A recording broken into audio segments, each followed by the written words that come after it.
Hey. I won't prolong this video any long, but as I'm on this journey of purpose, of understanding what it is to be a man in human society and what my role is, as well as being on this absent journey, I realized that the adversary, he will use anything to entice you. He will use anything to cause you to get out of character.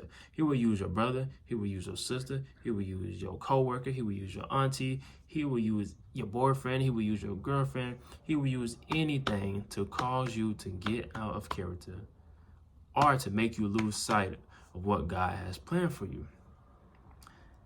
And I say that to say this: if you fall down, if you get tempted, get back up.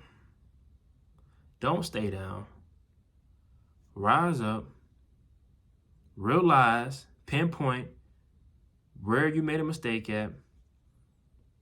Identify it. Ask probing questions. How did I get here?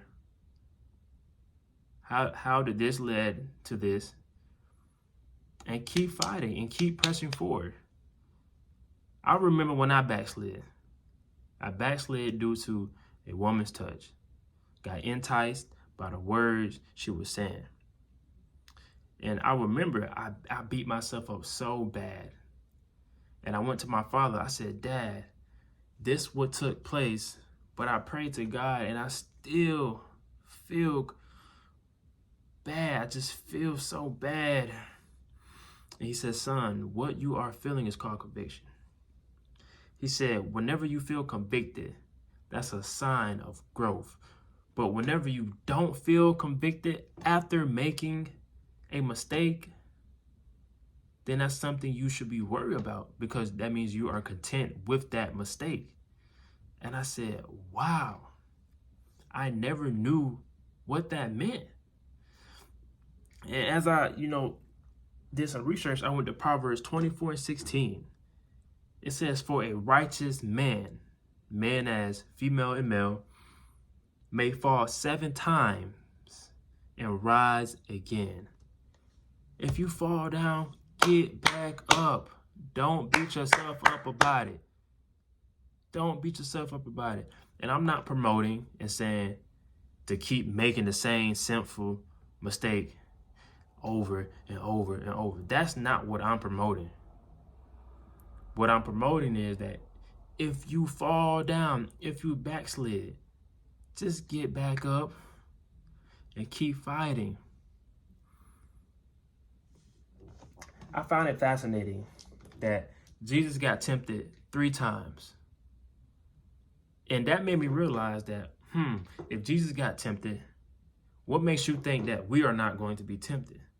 And as I was reading, Jesus got tempted. This is how Jesus got tempted the first time. He got tempted the first time when he was on a fast. He was on a fast for 40 days and nights. Now, imagine going on a fast for 40 days and nights. I'm going to be starving. Jesus, that's a strong man. Satan knew that Jesus was hungry. So he said, hey, turn this stone into bread.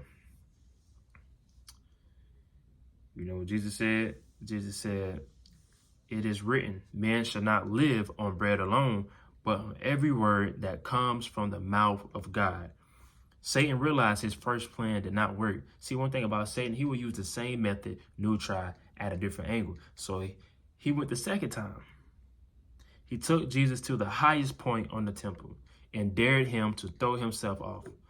Why would he dare Jesus to throw himself off?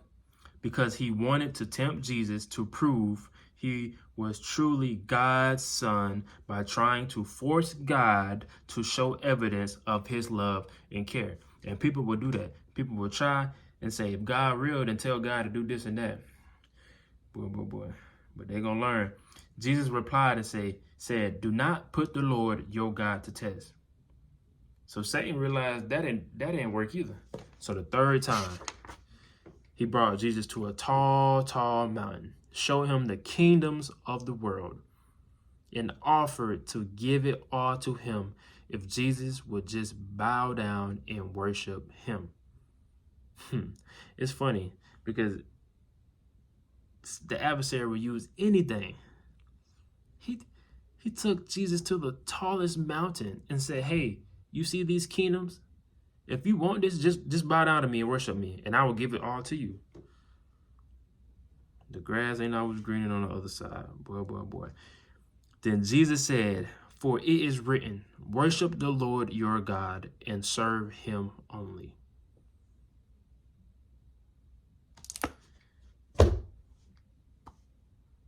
Keep fighting. Keep fighting. For a righteous man may fall 7 times and rise again.